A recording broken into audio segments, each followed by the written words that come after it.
Hola amigos, posibilitar la vida, reconocerla y lo más importante, entrar a leer las diferentes variables que nos entrega el día a día, es un trabajo que siempre hemos considerado que qué mejor exponente que las declamadoras, que las lectoras dramáticas, que esas personas, hombres y mujeres que construyen poesía.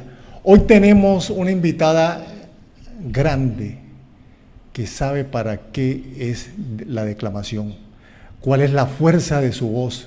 Ella se llama Mari Grueso y le enviamos un fuerte abrazo desde el corazón de la cultura a una de las más grandes poetisas vivas que tiene este continente. Bienvenida, maestra Mari Grueso. Muy buenos días y gracias por la invitación. Para que sepan de dónde vengo, no hagan sino sonar un bombo, una marimba, un cununo y un guasá. Y verán cómo mi cuerpo se empieza a remolinear.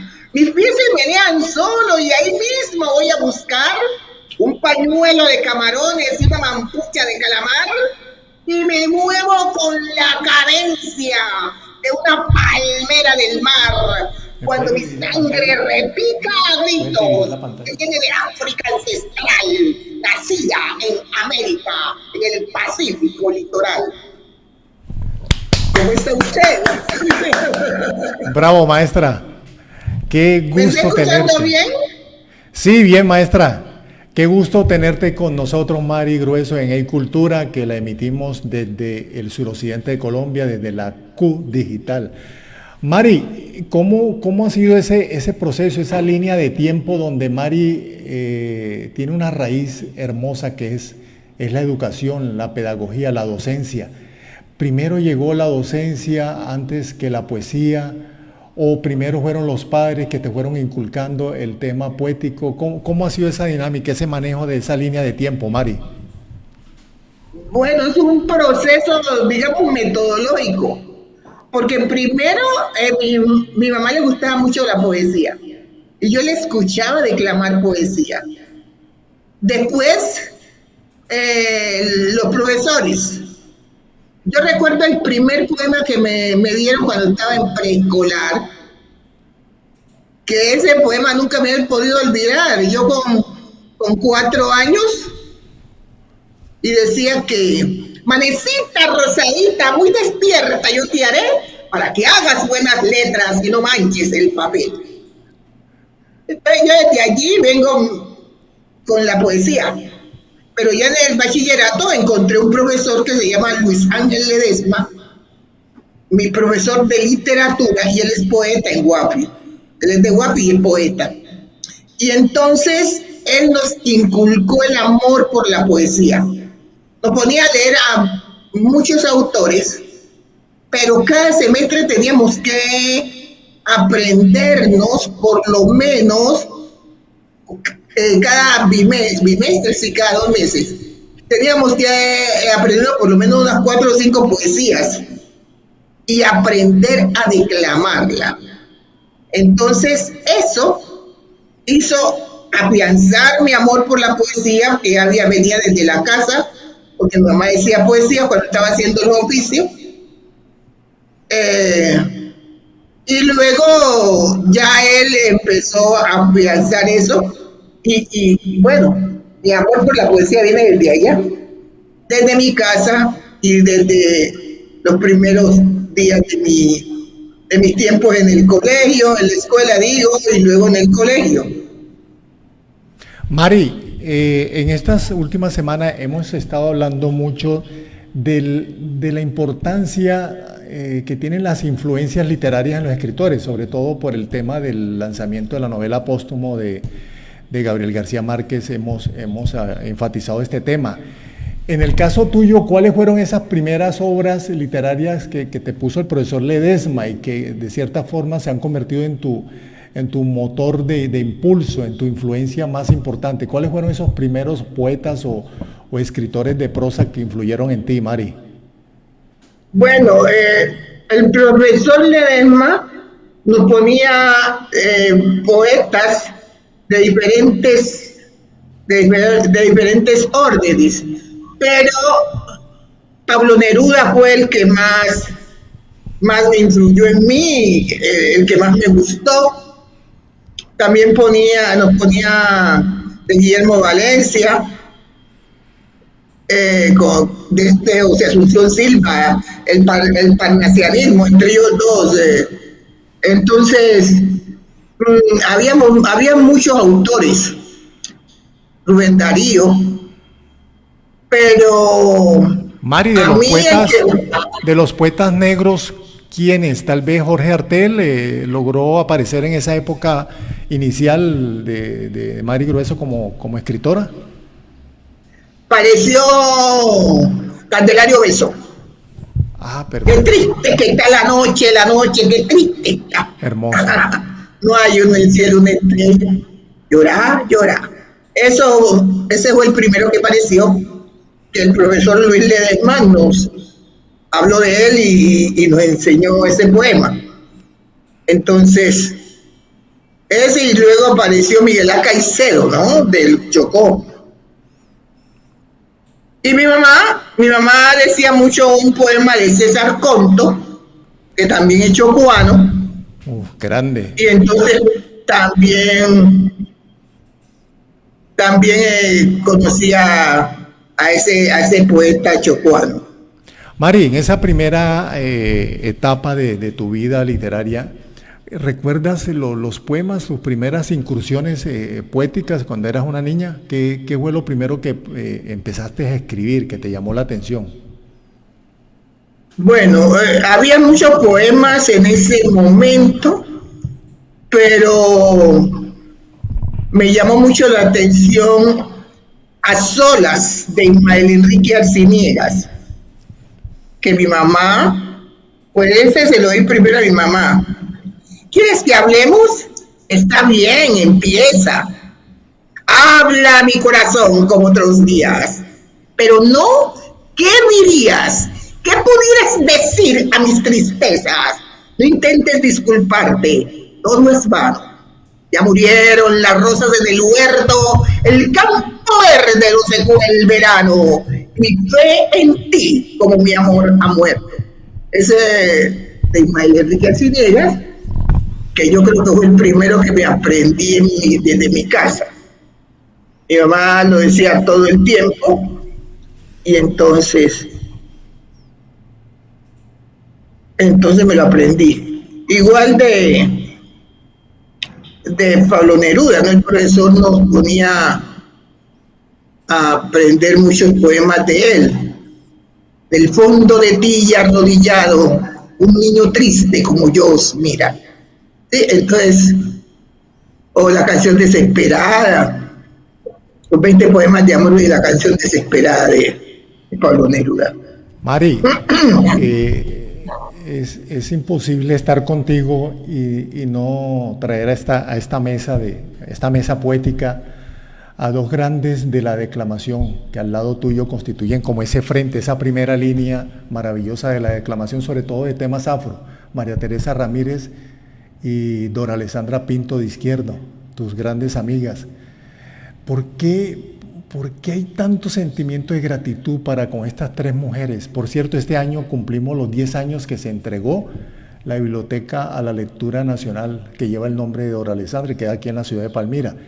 ¿Por qué se destacaron o se destacan estas tres mujeres, Dora Alessandra Pinto de Izquierdo, María Teresa Ramírez y el caso tuyo, Mari, que sigues totalmente vigente? Es que escuchar a Alejandra Pinto de Izquierdo, esa era otra cosa. Ese era otra cosa. Esa mujer le ponía alma y vida a lo que estaba diciendo. De tal suerte que el que la escuchaba no tenía tiempo de mirar para otra parte sino a ella. Esa voz, ese timbre de voz, ese tono, esa forma, esa elegancia. Una mujer muy hermosa. Entonces no daba pies para más nada. Para mí, ella es y será hasta hoy la mejor declamadora que he podido escuchar de las mujeres. Tenemos a María Teresa Ramírez, es un arte dramático en escena. Ella dramatiza todo. Entonces es muy diferente a Pinto, Alessandra. Ella es Adora Alessandra. Muy diferente, porque el estilo es más dramático, es más como ¿cómo se llama? Pues, no espere, le digo, de teatro. Ella arma un teatro con sus poemas. Y si es posible, llora, ella no tiene problema llorar, y bueno, esa es otra cosa. Pues yo no me califico, a mí me calificarán otros. Pero Mari, ahora que estamos haciendo este análisis de estas tres grandes declamadoras, en el caso tuyo, tu puesta en escena se refuerza, se recuesta mucho en el poder de tu voz, de tu comunicación oral y acompañada de tu corpogestualidad. En el escenario, igual que te ocurría a ti con Dora Alessandra, nos ocurre a nosotros. Es difícil observar hacia otro lado. Tienes la capacidad, con tu contenido, con tu poesía y con tu puesta en escena, con tu corpogestualidad, de atrapar todos los públicos. Eso tiene un origen, sobre todo te lo pregunto porque hay muchos, sobre todo una nueva generación de declamadores que te están observando en este momento, Mari.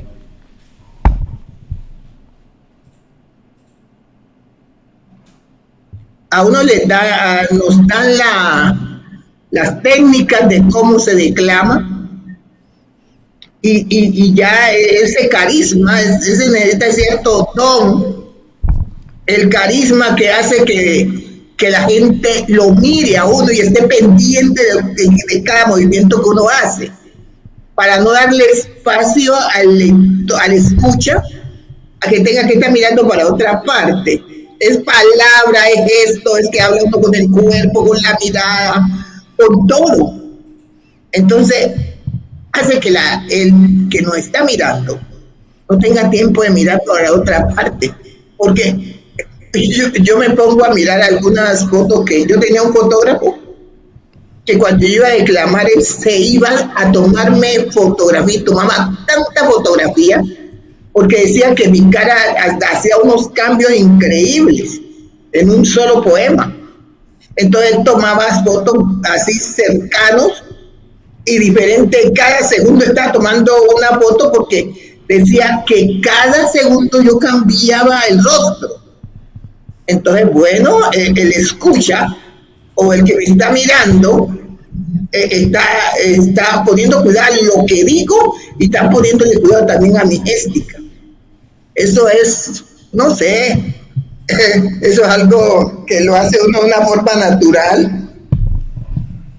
Y bueno, es algo que viene con uno tal vez. Mari, hablemos de tus libros. ¿Cuántos hay hasta ahora? Porque esa producción va a continuar. ¿Cuántos libros tuyos hay? Bueno, hasta ahorita en literatura infantil tengo 8. Este es el último.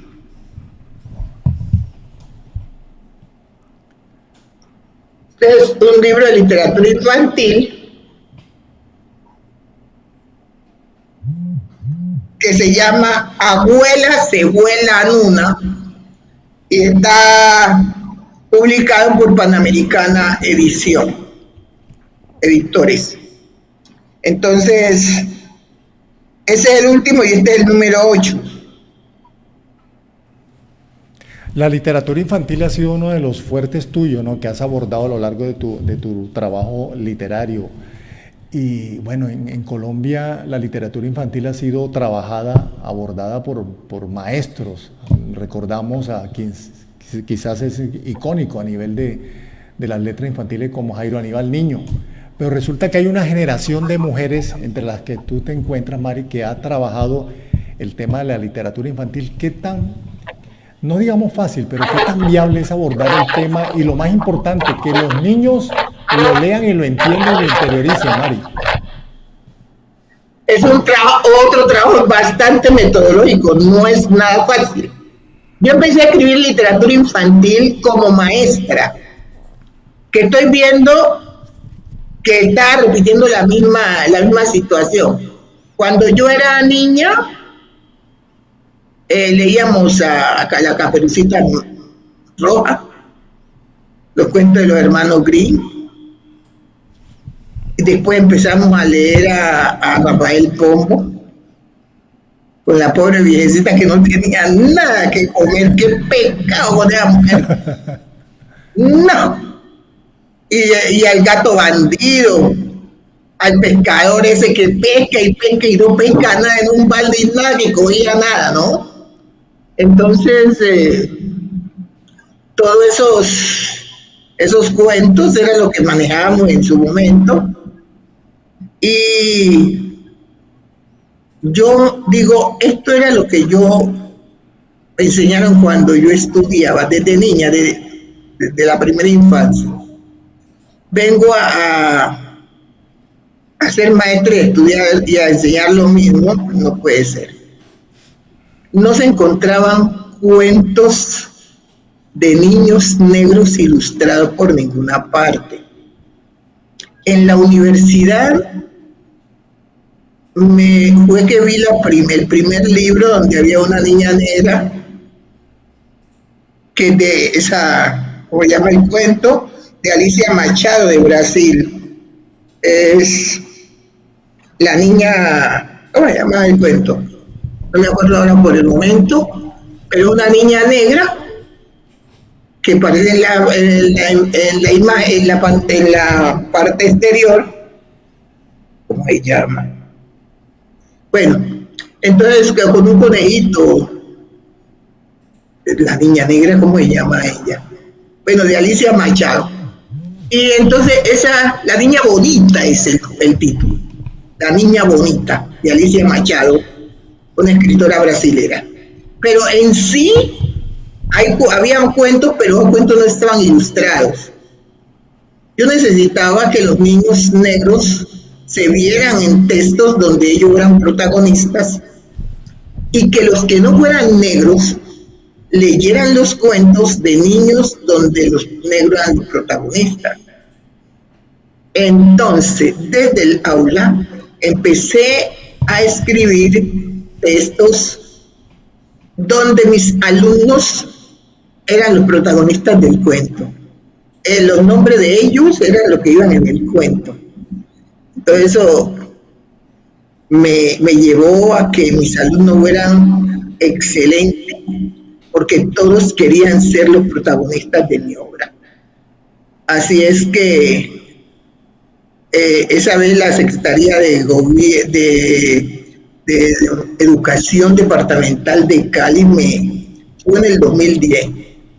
Me escogieron como la mejor maestra de Buenaventura por ese aporte, porque mis alumnos eran, mejor dicho, la verdad que era como que se dice. Y desde allí empecé a escribir, desde el aula empecé a escribir cuentos para niños, y ya luego empecé a mirar cómo hacía para ilustrarlos, para que los niños se vieran reflejados en esos cuentos, porque el Ministerio de Educación nunca nos tuvo en cuenta a nosotros los negros para incluirnos en el pensum. Si nosotros, inclusive los ejemplos de frutas, de cosas, nosotros no parecíamos ni en ejemplos. Y en cuentos peor, y nosotros tenemos una riqueza oral tremenda. Entonces yo dije, esto no puede ser así, tenemos que aportar desde lo que somos, para que los demás también nos lean. Nuestra narrativa diferente, es un poco diferente, pero estamos en un país que tenemos 5 regiones naturales y cada región es diferente. Entonces así mismo lo de los cuentos. Y allí, desde ese momento empecé a escribir y luego buscar quien hiciera esos dibujos que nos representaran. Y no fue fácil, me tuve que apoyar en Guiomar Cuesta, que fue la primera editorial con Guiomar, que me publicó los primeros 5 libros de literatura infantil en Apidama Ediciones. Y buscamos entonces una artista que ella es de Tumaco, que me hiciera los dibujos, que sí nos gustó, que representaba lo que yo quería que representaran los libros. Y bueno, eso ha hecho que la literatura infantil afrocolombiana se empiece a ser reconocida, que en los colegios los niños vean textos donde los negros estamos, y le toca estudiarlo y conocernos a través de lo que yo escribo. La ministra de Cultura anterior, la doctora Angélica Mayolo, mandó a sacar, no sé cuántas, pero mandó a sacar una serie de libros, una maleta pedagógica que se llama María Luisa Romero, donde iban los 7 libros en ese momento, los 7 libros de literatura infantil que había publicado, y 5 libros de poesía. Eso hizo pues que se pudiera expandir más en todo el país, donde llegaron las bibliotecas, que pudieran tener la oportunidad de leerme. Porque no todos, pues me escuchan, pero no todos tienen la posibilidad de leerme. Pero con ese trabajo que hizo la doctora Angélica María Mayolo, y estaba el director de poblaciones, el doctor Luis Sevillano. Ellos Luis Alberto Sevillano, se pusieron de acuerdo para hacer esas bibliotecas María Luisa Romero, y así poder llegar a esa literatura a más niños, a más profesores, a más personas. Mari, te quiero compartir, bueno, ya que estoy hablando con una maestra, una ecuación donde las letras están en primer lugar para despejar tu oralidad a través de la declamación. Y quiero colocarte un tercer elemento, aprovechando que está con nosotros Jorge Rojas, titiritero, el director fundador de la compañía Gato Negro de la ciudad de Palmira, en el Valle del Cauca. ¿Qué tanto le otorgas de valor a que dentro de esa ecuación de textos tuyos, oralidad, estamos hablando de declamación, deba ir para masificar, para penetrar? Suba un poquito el volumen, que no le escucho bien.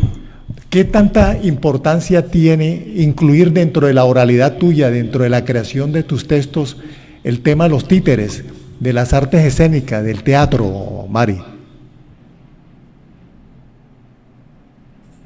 Le corresponde a personas como el gato y algunos otros que han tomado mis textos y los llevan a diferentes formas de manifestaciones culturales, porque ellos ya los llevan a escena desde otro ángulo, no desde el ángulo que yo lo presento. Entonces hay las diferentes variantes, y me parece interesantísimo que lleven esos textos a los títeres.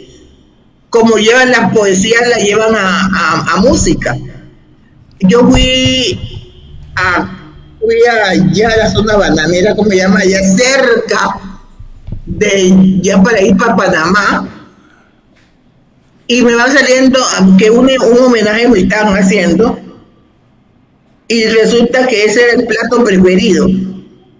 Y cuando me llaman al centro, una danza de bullerengue con un poema mío, en bullerengue, y digo, Dios mío, por Dios. Y qué cosa más bonita. Entonces son las personas que me leen, los actores, que miran a ver desde qué ángulo pueden tomar esos textos míos para hacer otras cosas. La han llevado ya a cortometraje también. Le han puesto música de toda clase. A Negra Soy. El otro día me llamaron de México, otro día de allá como de Argentina, mostrándome lo que habían hecho. Entonces, uno escribe, pero ya los lectores, de acuerdo a su creatividad, entonces hacen dibujo con esas cosas que uno hace. Ese gato es una cosa loca, ese gato es capaz de hacer hasta perro. Sí, queremos enviarle un abrazo muy grande a Jorge Rojas, Gato Negro, nuestro querido gato, un hombre de las artes, de las artes escénicas maravilloso, que nos está acompañando y nos está apoyando en el día de hoy en esta charla que tenemos con Mari Grueso. Mari, ese maravilloso espejo de agua que es el Pacífico, ¿qué tanto te ha entregado como insumos creativos para la creación literaria tuya, Mari? Punto referencial, mi punto de apoyo. Mis poemas, mis cuentos o todo lo que yo escribo, usted va a encontrar el agua, va a encontrar el mar allí, va a encontrar los ríos, va a encontrar toda esa fuente líquida en sus diferentes manifestaciones. El mar y tú son mis dos amores. Los dos amores que Dios creó, el mar para que fuera la adoración de todos y tú para que fueras mi propia adoración. Ese silencioso murmullo de las olas que nos sirvió de arrullo del palmar en la playa de mullidas arenas nos separó de improviso el vendaval. Y no encontré ni rasgos de tu cuerpo, ni en arrecifes, ni en peñascos, ni en palmar. Todo tu nombre en mi mente llevo fijo, como llevo fijo la imagen del mar. ¿Has visto tú el mar en su hermosura? ¿Conoces tú el mar en su esplendor? Ve al Pacífico y verás que sientes muy cerca de ti la mano de Dios. Maravilloso, maestra Mari. Maestra, vamos a hablar del más reciente libro, por favor, que nos estuviste compartiendo la portada. ¿Qué vamos a encontrar en este libro? Y lo más importante, ¿cómo abordarlo desde nuestra postura de adultos para que los niños se apropien del Mari? ¿Cómo sería esa dinámica? Aquí quiero, y la pregunta, la inquietud va dirigida a la maestra. ¿Cómo apropiarnos, padres, hijos, de este texto, Mari?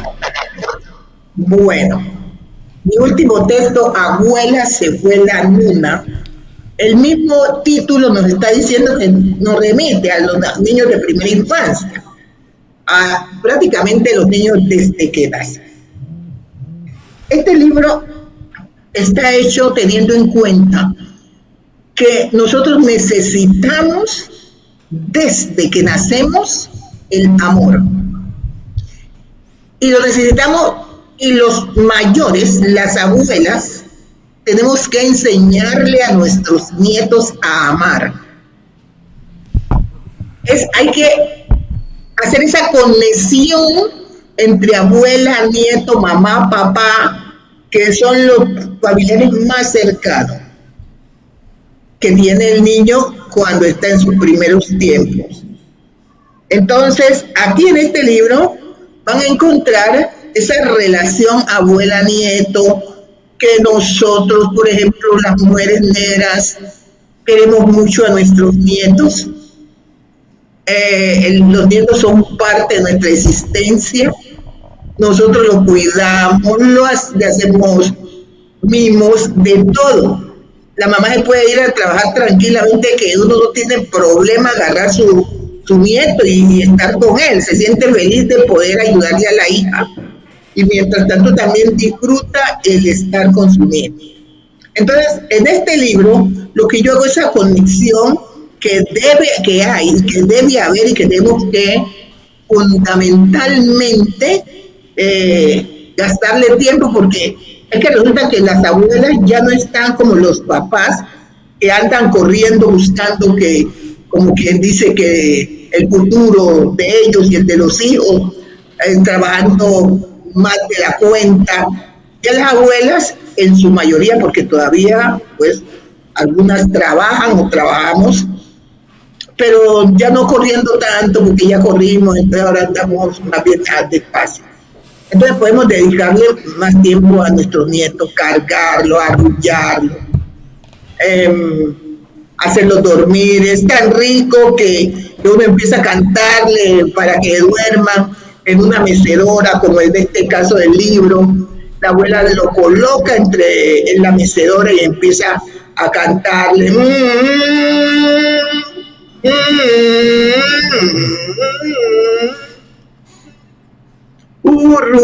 Urrutagua, urrute,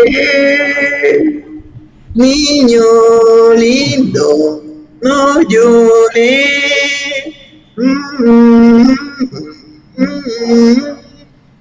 Entonces, esas son cosas que los niños no olvidan. Y ese momento es único, es una relación directa entre la abuela y el niño. Entonces, eso es lo que yo estoy trayendo a escena porque, y si hay una cosa que hay que enseñarles a los niños es amar. Y vamos empezando por amar a la familia. Si de acuerdo como usted lo eduque, mire, cuando ese niño ya es grande, hay cosas que se le vienen a la cabeza o que otros lo invitan a que hagan, pero que ellos consideran que es malo, muchas veces no lo hacen pensando en sus abuelos, pensando en sus papás, por el lazo familiar que hay. No, yo no voy a poner a sufrir a mi mamá, o no, mi abuela me dijo que eso no lo hiciera, que eso era malo. Entonces los niños piensan en ese ser querido. Ese es el lazo que yo quiero que retomemos, porque resulta que hay muchas mujeres que no quieren ser abuela, porque eso es sinónimo de vejez, según ellas. Entonces, siendo así, no hay esa conexión entre abuela y no, yo no voy a cuidar nieto. El que tuvo su hijo, que lo cuide.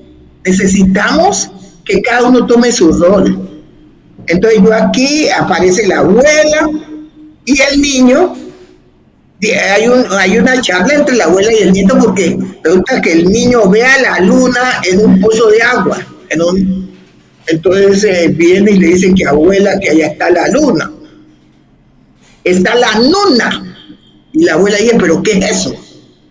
Que allá está la nuna, abuela, allá está Ben. Y le agarra la mano y la lleva. Entonces ella dice, no es la nuna, es la luna. Y le enseña a decir luna, aunque el niño sigue diciendo nuna. Luego ella sigue haciendo su trabajo de tejido y otra vez vuelve el niño a llamarle y le dice, abuela, abuela, se dañó la nuna. ¿Cómo que dañó la luna? Se dañó la luna. ¿Por qué dañó la luna? Porque yo la iba a coger, abuela, y la luna se dañó. Al meter en la mano al pozo o al charco de agua, entonces la luna le volvió pedazos, se asustó y iba a buscar a la abuela. Y venía a verla. Entonces cuando llegaron allí, ya la luna otra vez estaba redondita ahí en el pozo de agua. Y dijo, se compuso la luna, abuela. Y mira hacia arriba y dije, ¡ay, la luna está allá arriba, abuela! Y está acá también. Entonces la abuela ya le explica. Le dice que es que la luna se viene a mirar allí en ese espejo del agua para ver si está bonita. Entonces, bueno, él queda tranquilo con eso y sigue jugando. La abuela sigue tejiendo, pero otra vez. Abuela, se fue la luna. ¿Cómo que se fue la luna? Se fue la luna, abuela. Oiga, pues, venía a verla. No, pues señora, ella no puede hacer nada. Entonces va otra vez a ver la luna. Y resulta que la luna se ha ido en verdad. No está ni en el pozo de agua ni está en el cielo. ¿Y para dónde fue la luna y qué pasó? Entonces la señora le explica que es que va a llover. Y cuando la luna cuando va a llover, entonces la luna se va, se esconde para no mojarse. Entonces todo ese proceso de la luna y el agua, y termina la abuela cantándole una canción relacionada con la luna. Y se fue la luna, y se fue la luna, y se fue la luna porque iba a llover. La luna se ha ido, la luna se ha ido, no tenía paraguas y le tocó correr. Se ha ido para otro lado, se ha ido para otro lado, donde el aguacero no la pueda ver. Entonces, está la relación de abuela a nieto, está la música de cuando nacen los arrullos, y está el canto, y luego termina en una poesía. Esa abuela se vuela luna, también termina en una poesía. Entonces, es un libro dinámico que podemos hacer diferentes cosas de la pedagogía, desde arrullar al niño para hacerlo dormir, y él termina, la abuela termina arrullándolo y él se duerme subiendo en una escalera de conchas, llegando a coger la luna. Entonces, ese es como la síntesis del cuento. Maestra, una primera conclusión, usted nos está respondiendo con su posición conceptual frente a la inquietud que le planteamos. Es clave en la apropiación que necesitamos hacer los padres, abuelos y familias en general para acercar, sobre todo queremos recomendar muy especialmente este más reciente libro de Mari Grueso. El tema onomatopéyico es muy clave, los sonidos, Mari, no solamente los sonidos de la voz ni de la mesa, sino los sonidos de la casa. Es clave en esa puesta en escena con el hijo para apropiarse de los libros. Es clave que además de la onomatopeya esté también o se presenten canciones. ¿Qué tantas herramientas, además de las que nos has planteado, deben estar presentes en esa lectura para distanciarnos de la lectura mecánica, que lo que hace es que el niño o el joven entre a distanciarse de esa propuesta, Mari? No oí muy bien porque había ruido afuera, pero es importante, todo conlleva al momento. Todo conlleva el momento, son momentos que lo hemos vivido y nosotros nos podemos reproducir y podemos trabajar desde nuestras propias vivencias. Nosotros a todos los niños se ha cargado, llamamos cargar. Uno los coloca en el hombro cuando está llorando, cuando uno quiere que se duerma, lo coloca en el hombro, lo coloca en el regazo, lo mece. Entonces es como retrotraer nuestra infancia, esos recuerdos que están por allá perdidos, retrotraerlos y ponerlos en escena. Los maestros, los padres de familia, con facilidad pueden utilizar estos elementos, y los que no están ahí también agregarse, ¿no? De acuerdo a lo que hayan vivido. Es que si andamos buscando paz, yo creo que la paz empieza cuando nosotros enseñamos el amor desde la casa, desde la primera infancia. Eso que cuando yo voy a recoger a mi nieto al colegio y él está como distraído porque no me ve, y de pronto me ve y ahí mismo sale pitado corriendo a encontrar conmigo, y yo corro también a encontrarme conmigo. Esa felicidad que tenemos ahí, esa unión, ese enlace, es único. ¿Y eso por qué es? Eso es por el proceso de enseñar a querer, de acostumbrarse a la forma y la manera como se trata al niño. Entonces hace que hayan esos lazos, porque es la cercanía. Uno no puede querer así a quien no conoce.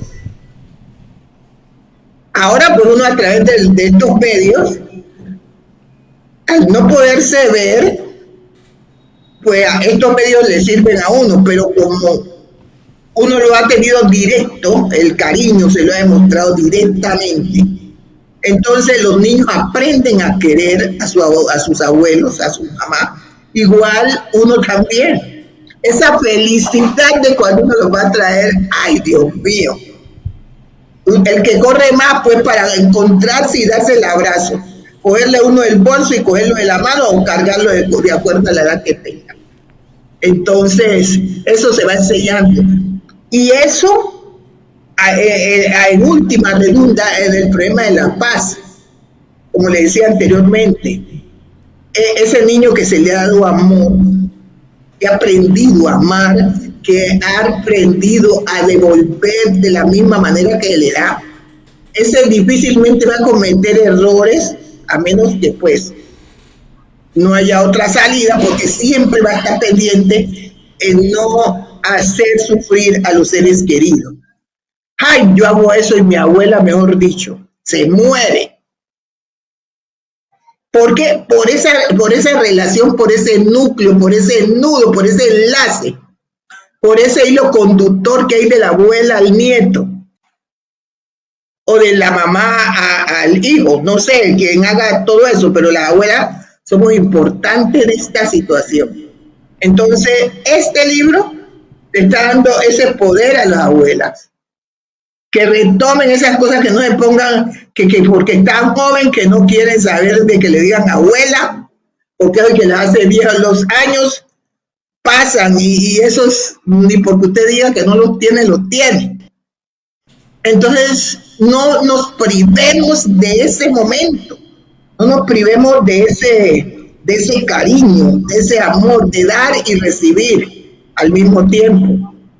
Mire, las abuelas, por ejemplo, les hace algunas comidas a sus nietos. Yo tenía unos sobrinos que los trataba como si fueran mis propios hijos, pues. Y yo les hacía, por ejemplo, esos espaguetis.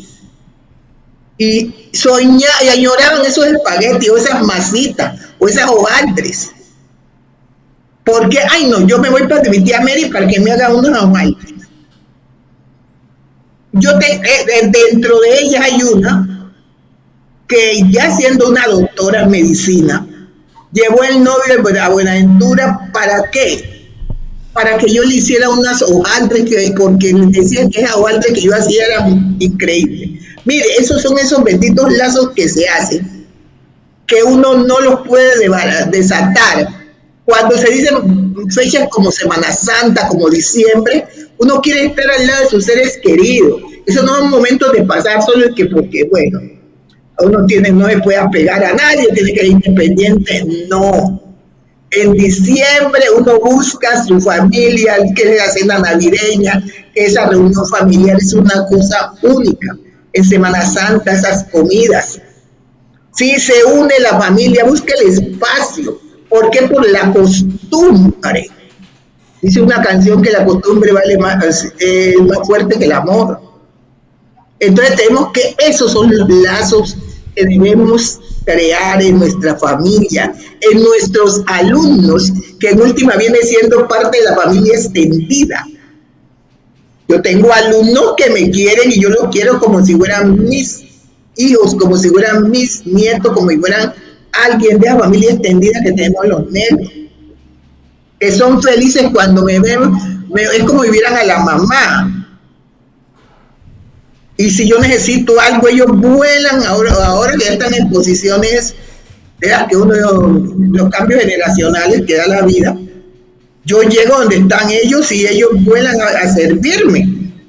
¿Por qué? Por ese lazo, por esa unión. En estos días fui a un banco y cuando el gerente se acerca a saludarme y me dice, venga profesora, entremos acá. Y le dije, ¿usted es el gerente de este banco? Me dijo, sí. ¿En serio? Le dije yo, sí. Me dijo, yo la recuerdo tanto porque cuando yo no aprendía lo que usted me estaba enseñando, me sentaba en su falda y me empezaba a enseñar. Vea, el hombre se le puso, las lágrimas salieron, vea, eso fue un momento tan emotivo que yo empecé también, las lágrimas empezaron a rodar. Yo no me acordaba de eso, pero él se recordaba que yo lo sentaba en mi regazo para que pudiera entender mejor lo que yo había explicado que él no había podido entender. Entonces, esos son lazos que uno como persona tiene que formar con las personas que trata, con los niños, con los familiares, con los nietos.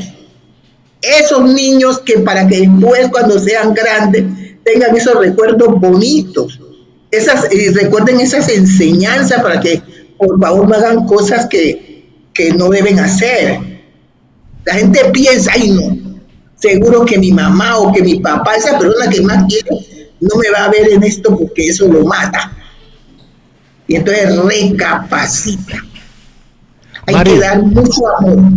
Mari, tengo una anotación para compartirte.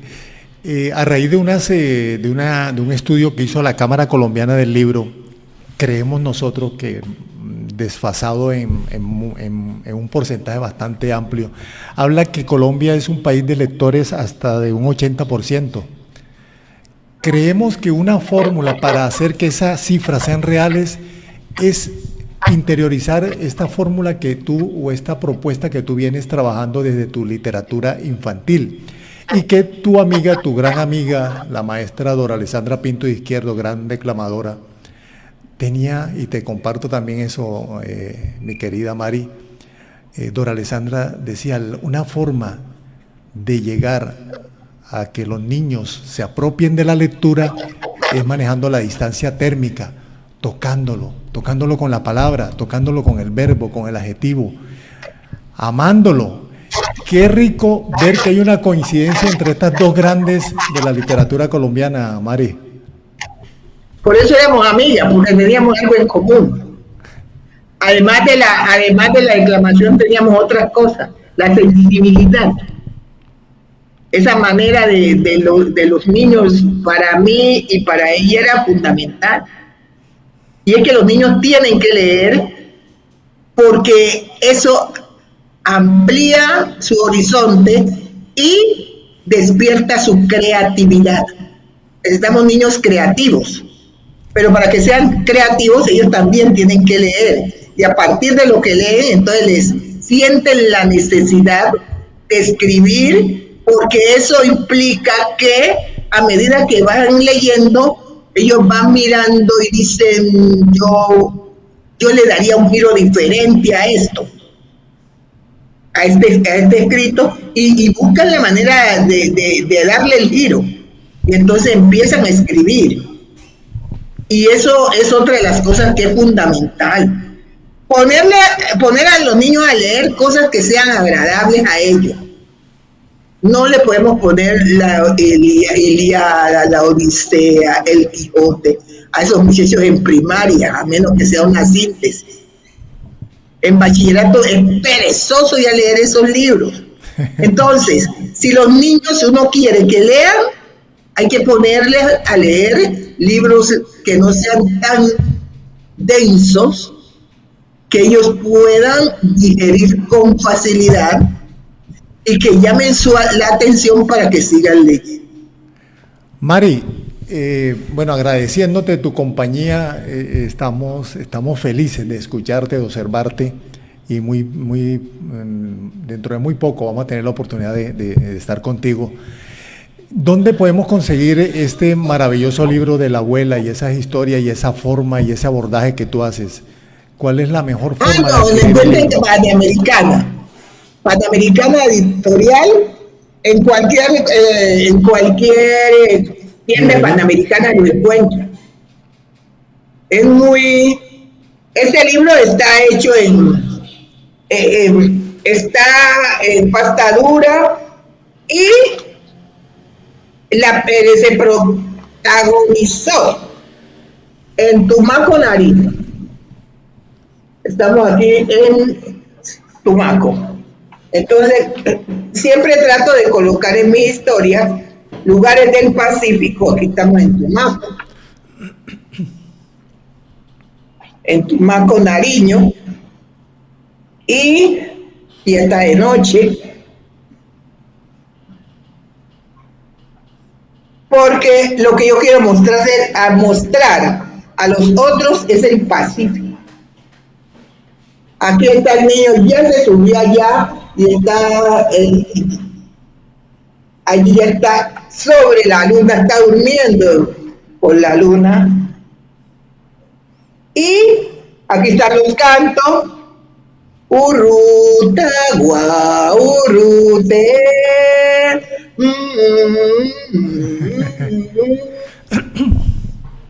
Los niños acordarán cuando estaban pequeños que lo hacían dormir. Muy hermoso, Mari. Mari Grueso, eres inmensa y un abrazo de agradecimiento por lo que escribes, por lo que nos compartes, por lo que nos enseñas. Muchas gracias a la gran maestra de la literatura colombiana, Mari Grueso. Gracias, Mari. Muchas gracias a usted por la invitación y saludes a mi amigo el gato, que tengo ¿ah? ¿Al gato? Ajá. Afroyumbo, ¿qué se llama? Que tengo aquí una deuda con él, unos libros y no lo he despachado. Bueno, pues, un Maestra, abrazo muchas y gracias gracias. por la invitación. Bueno, qué gusto compartir con una de las grandes maestras de la literatura infantil, esta gran mujer que es Mari Grueso. A todos ustedes, muchas gracias desde Eicultura. Recuerden, nosotros trabajamos con los insumos que nos entregan maestros de la cultura, como es el caso de Mari Grueso, a quien tuvimos en el día de hoy, para viabilizar precisamente todos estos procesos. Muchas gracias y les agradecemos mucho habernos acompañado en el día de hoy.